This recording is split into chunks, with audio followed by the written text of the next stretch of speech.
asked what was wrong, he said, "You don't hear them. They're talking to us. I think they want me to stay," he said. The official report said he must have fallen, but when I heard where they found him, I felt sick. It was in the shed, in the dirt patch between our two houses. There were deep footprints, bare feet. They led right up to my living room window, and then, clear as anything, I heard my own name whispered right outside the door. He leaned forward just slightly, his voice hoarse like he hadn't used it in days. "You don't belong here." That's all he said. Hey, hello, welcome to ASMRk. I hope you are doing well, as always. Today, we have 5 scary stories from Reddit. Let's get straight to the first one. I hope you enjoy.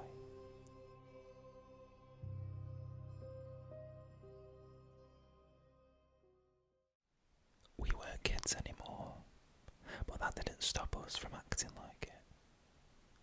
There were 5 of us that night. Me, my roommate Caleb, his girlfriend Tora, my co-worker Marcus, and his younger cousin Dylan.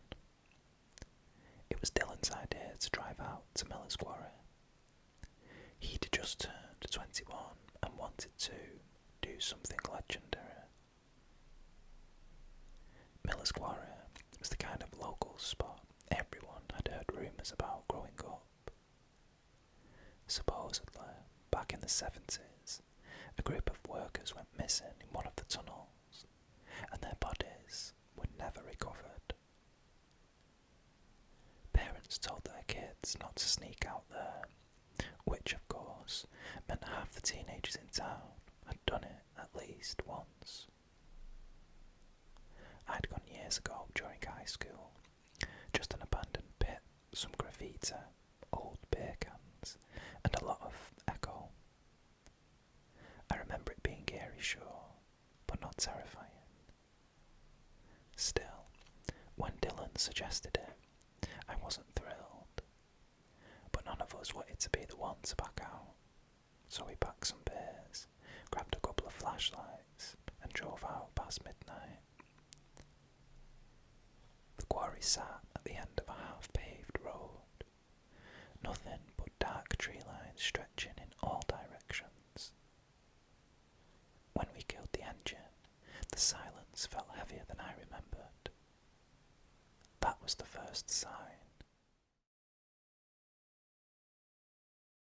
We climbed down into the pit, joking too loudly, trying to mask how unsettled we all felt. The moonlight barely reached the bottom, so we lit up the flashlights. The quarry walls rose high around us, scarred from decades of mining. At the far end, there was the tunnel, a black mouth in the rock, still held up by rusting support beams. "Bet you don't go in first," Dylan said, grinning at me. I wanted to tell him to shove it, but before I could, Marcus laughed and said, "Fine, let's all go in together." The tunnel air was different, stale, the kind of air that made you feel like it hadn't been breathed in years. We walked single file, our footsteps crunching on gravel. Every sound seemed to echo twice, once right away, then again a few seconds later, faint and delayed, like something repeating us deeper into the tunnel. "Hello," Caleb shouted, and his voice bounced back. But after his echo faded, there was another one, a whisper of the same word, drawn out, almost mocking. We all stopped.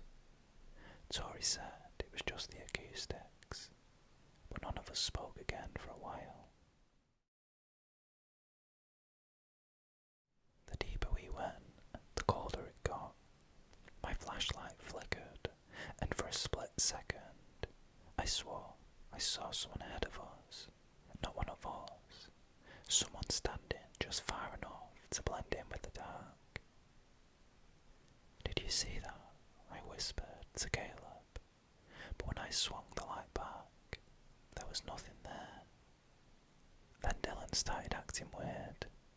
He lagged behind, muttering to himself.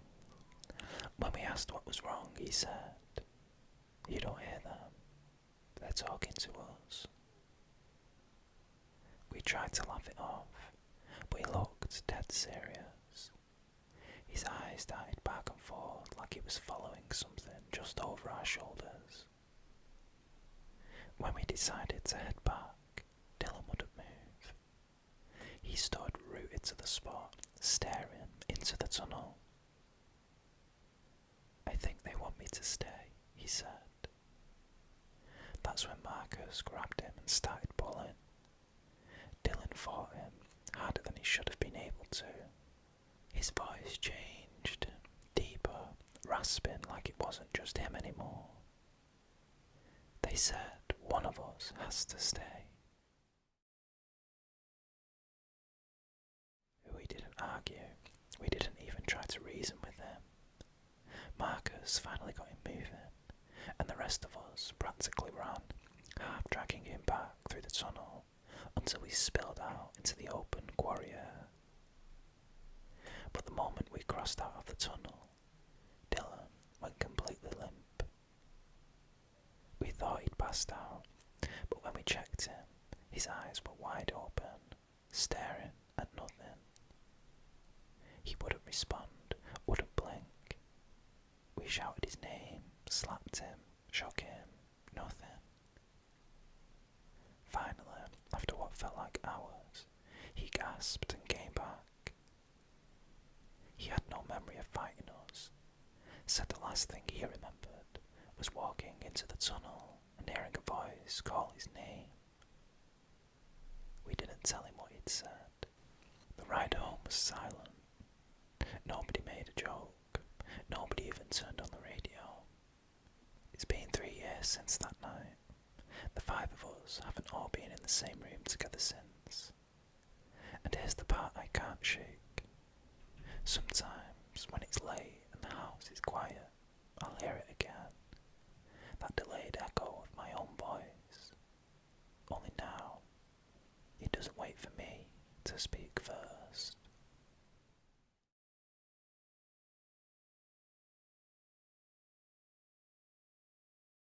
I grew up in a small town in upstate New York. The kind of place where nothing exciting ever really happens.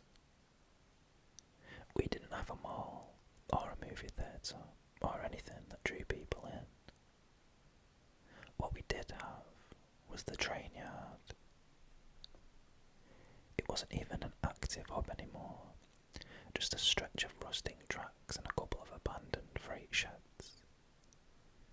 But if you lived on one side of the town and wanted to cut through to the other, you could save 20 minutes by walking straight across the yard instead of following the main road.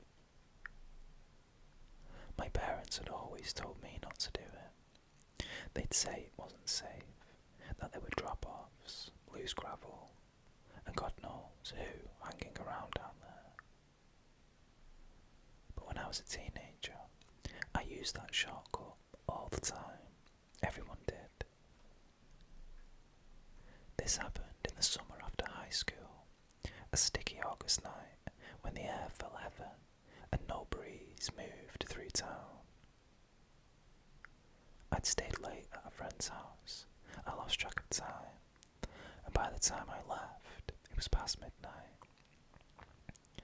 I remember debating whether to take the road or the tracks, and in a moment of laziness, of course I chose the tracks.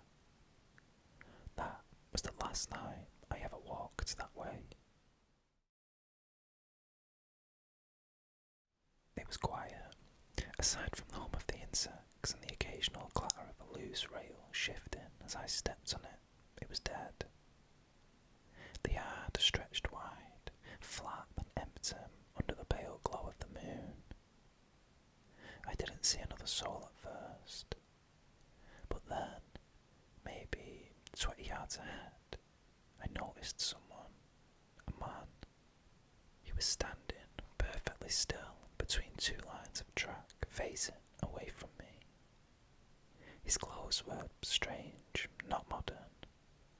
It looked like a heavy work coat, torn and dusted with something pale. He wore a cap pulled low, and I couldn't see his face. At first, I assumed he was just some drifter. This wasn't a big city, but people passed through sometimes. I slowed down anyway, unsure whether to keep walking or circle back to the road. Before I decided, the man moved. He didn't turn, didn't walk away. He just tilted his head slightly, like he was listening for something. I can't explain why, but the gesture froze me in place. Then I heard it, a faint metallic screech, like train wheels grinding against rails. The sound echoed from the direction of the old shed, even though no trains had run there in years. The man started walking toward it, and against every instinct in my body, I followed. The shed was a little more than a skeleton of rotting wood and broken windows. I'd passed it before, but I'd never gone inside. That night, the man disappeared through the doorway without hesitation. I stopped just outside, staring into the dark. As I looked around, I noticed glimpses of rusted tools, coils of chain, and graffiti scrawled on the walls. Then I noticed him. The man was standing at the far end of the shed, facing the wall. His shoulders were hunched, his head still bowed. For ages, neither of us moved. Then he turned. I don't know how else to say this. He didn't turn like a person should. It wasn't a step or a pivot. It was like the world skipped a frame. Suddenly, he was facing me. His face was wrong. It was blurred somehow, like I was looking at him through ripping glass. His mouth opened, too wide, stretching into something that wasn't a scream, but it wasn't silence either. The sound that came out was the same metallic screech I'd heard on the tracks. I ran. I ran and didn't stop until I was back on the main road, my lungs burning, legs trembling. I swore to myself I'd never take that shortcut ever again. The next day, I tried to tell a couple of friends what I'd seen. They just laughed, said I must have been drunk or half asleep, or just spooked by the shadows. Maybe they were right, but here's what makes me sure they wasn't. 2 weeks later, David, a guy I'd gone to school with, was found unalive by the Quarry.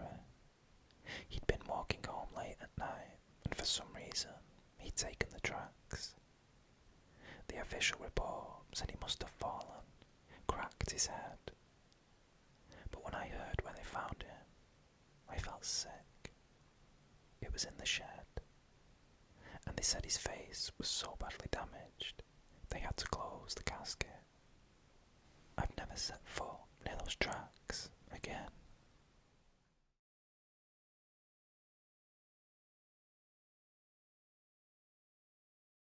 Last fall, I moved into a small rental house after ending a long-term relationship. The place place wasn't special, just 2 bedrooms, a tiny kitchen, and a living room with scuffed hardwood floors. But it was mine, and after months of couch surfing, it felt like a relief. The house was part of a row of almost identical single-story homes. They all had narrow driveways, chain-link fences, and overgrown hedges separating them. My landlord told me most of the neighbours were older, people who had lived there for decades. The first night, I noticed the house directly next to mine had its blinds drawn tight in every window, even during the day. The curtains looked heavy, like the kind you'd find in a motel. I figured maybe the neighbour liked privacy.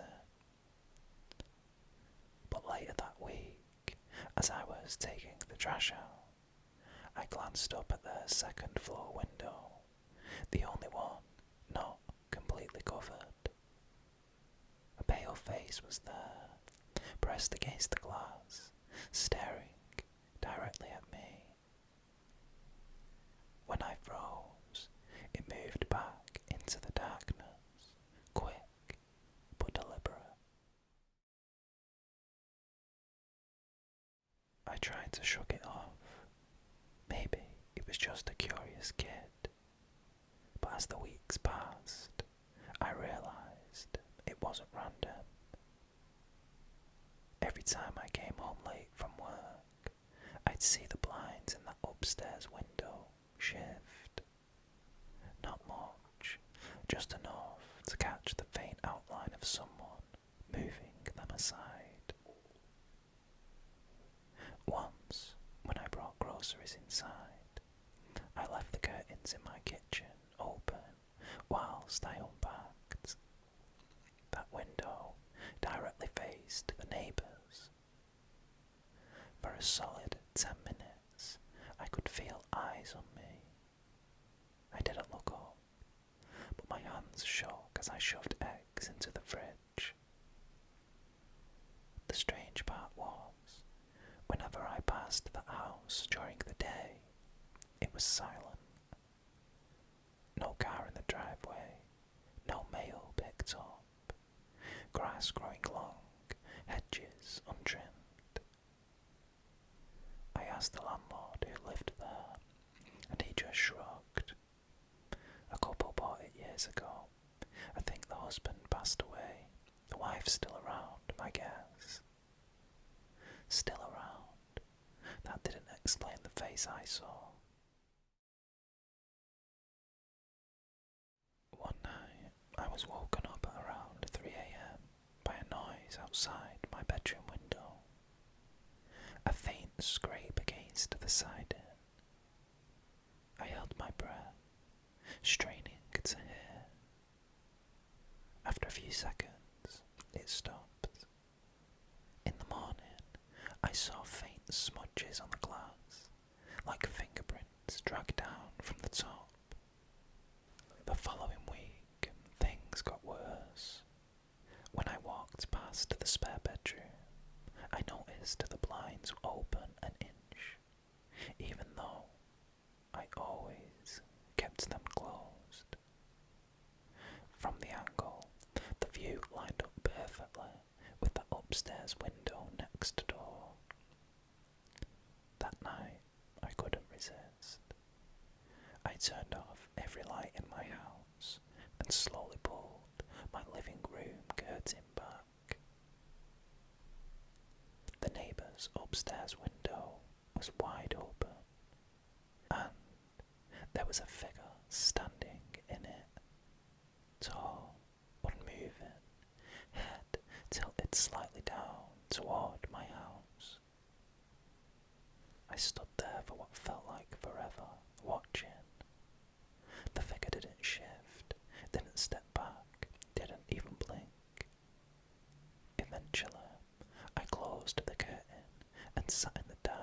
until sunrise.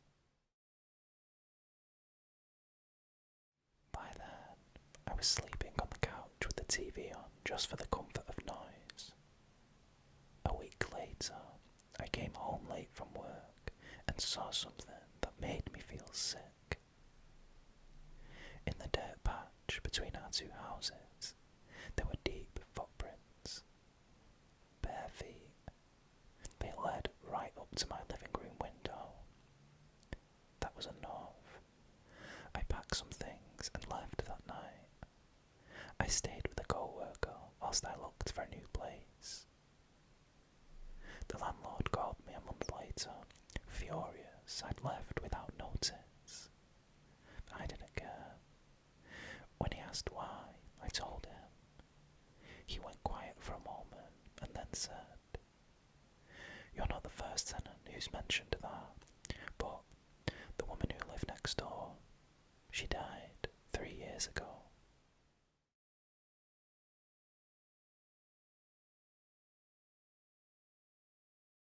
I didn't want to move back into my dad's house, but life had forced me into it.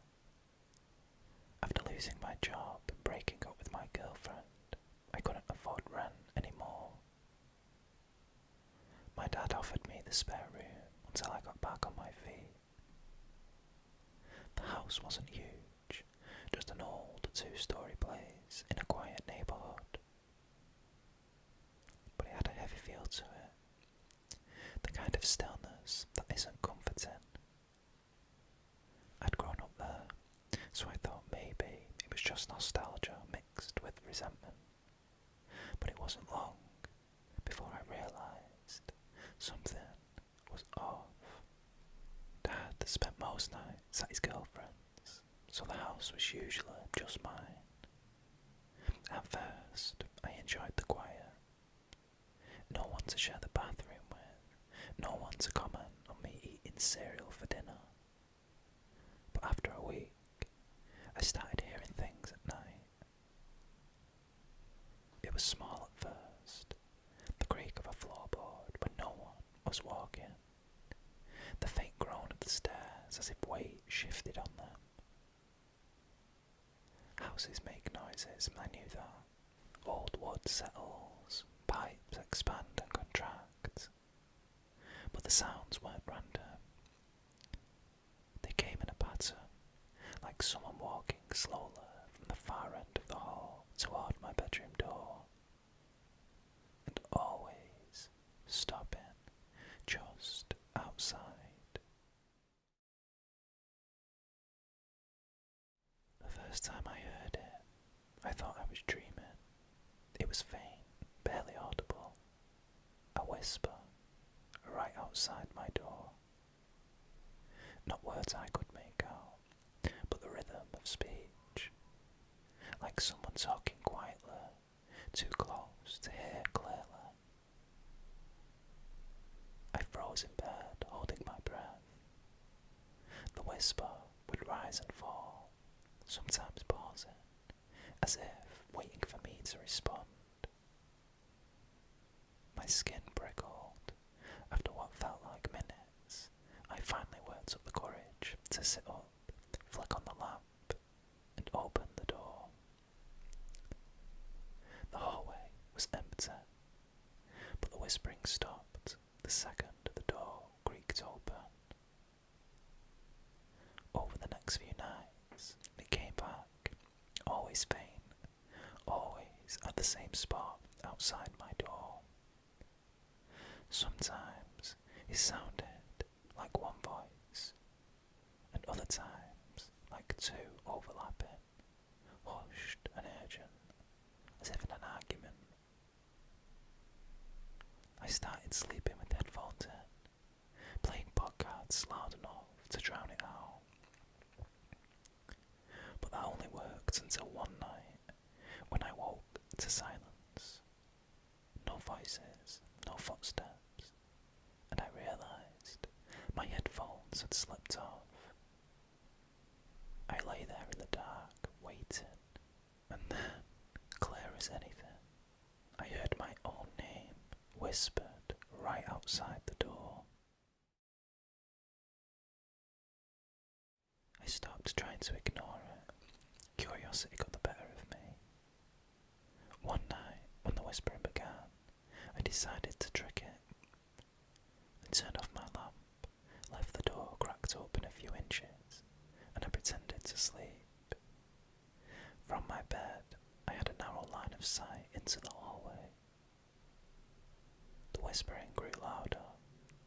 I fought every instinct screaming at me to shut my eyes. My heart pounded, and I focused on the door frame. That's when I saw it. A shadow stretched across the hallway floor, too dark for the faint glow of the nightlight at the stairs. It moved like a person shifting their weight, and then, just barely visible, a figure leaned into the crack of the door. I couldn't make out a face, it was just a shape, shoulders, a head. It hovered there, silent now, as if aware I was watching. Then, as quickly as it appeared, the shadow pulled back. The hallway was empty again. Of course, I didn't sleep for the rest of the night. Things escalated after that. The whispers followed me into other rooms. Sometimes I'd be in the kitchen washing dishes and hear them behind me, low and urgent. Once, whilst brushing my teeth, I saw the bathroom door slowly push itself open, only a few inches, and the whispering poured through the gap. The final straw came on a night when Dad was actually home. I heard him call my name from downstairs. Relieved, I left my room and went to the top of the stairs. But he wasn't there. The kitchen light was off, the living room was dark, his car wasn't even in the driveway. And then, from right behind me in the hallway, the whispering came again, louder this time, clear enough to finally understand. It wasn't my name, it was my dad's. I got my stuff together the next morning and moved out. I didn't explain why. All I know is, whatever's in that house doesn't want me. It wants my dad.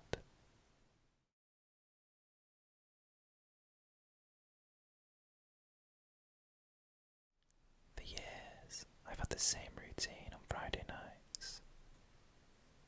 There's a small, greasy diner off the highway near where I live. Nothing special, just cracked vinyl booths, a jukebox that's been broken since I was a kid, and the smell of burnt coffee lingering in the air. I go there every Friday after work, and I order the same thing, a burger and fries, and I sit in the same booth near the window. It's the kind of place where the staff knows your name and the regulars nod in recognition.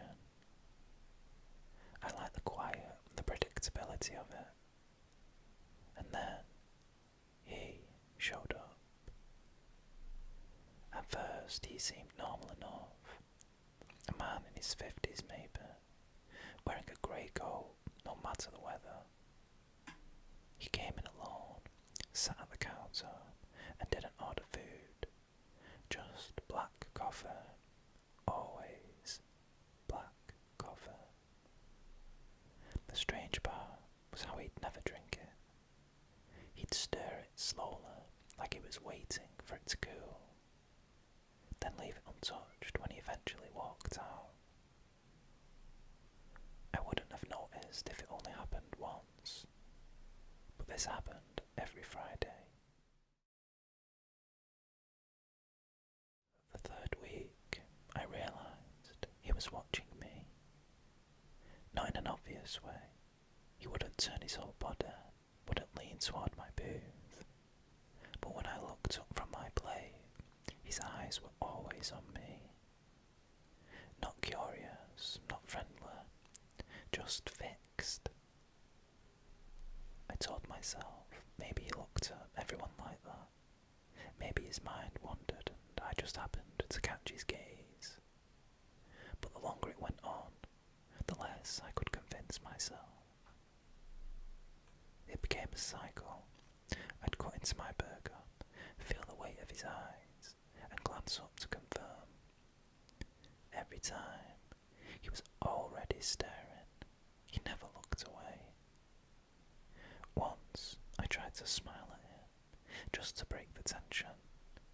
His face didn't change, not a twitch, not a blink. He just kept watching. The night I left early was the night I knew something was wrong. I usually lingered, finished my food slowly, maybe had a slice of pie if I felt like it. But that Friday, I couldn't shake the feeling. The hairs on my arms stood on end the whole time. So, I paid my check, left a tip, and walked out before finishing my fries. When I stepped into the parking lot, I heard the bell above the diner door ring, and footsteps followed. I didn't look back, I just unlocked my car and got in. The engine stuttered before it caught, and in that awful 2-second delay, I could feel him getting closer. My hands shook on the wheel. Finally, the car roared to life, and I pulled out fast. The rearview mirror showed him standing under the streetlight, watching me drive away. His face looked darker outside, almost hollow. The next Friday, I didn't go back. It was 3 weeks before I gave in and returned to the diner. Part of me hoped he'd be gone, that it was all in my head. When I walked in, everything looked the same. The smell, the hum of the lights, the same waitress refilling coffee, and him. Same coat, same seat, same untouched cup of coffee. This time though, he didn't stay at the counter. As soon as I slid into my booth, he got up and walked over. His steps were slow, like he'd been waiting for this moment. He slid into the booth across from me without asking. Up close, his eyes were worse than I remembered. They were too wide, bloodshot at the edges, unblinking. He leaned forward just slightly, his voice hoarse like he hadn't used it in days. "You don't belong here." That's all he said. No explanation, no expression. Then he stood, left his coffee, and walked out into the night. I never saw him again. But every Friday, I still find myself staring at the empty booth, half expecting him to sit down again. So that was the last story for today. I hope you enjoyed. Please do subscribe to the channel for more scary stories. There are 2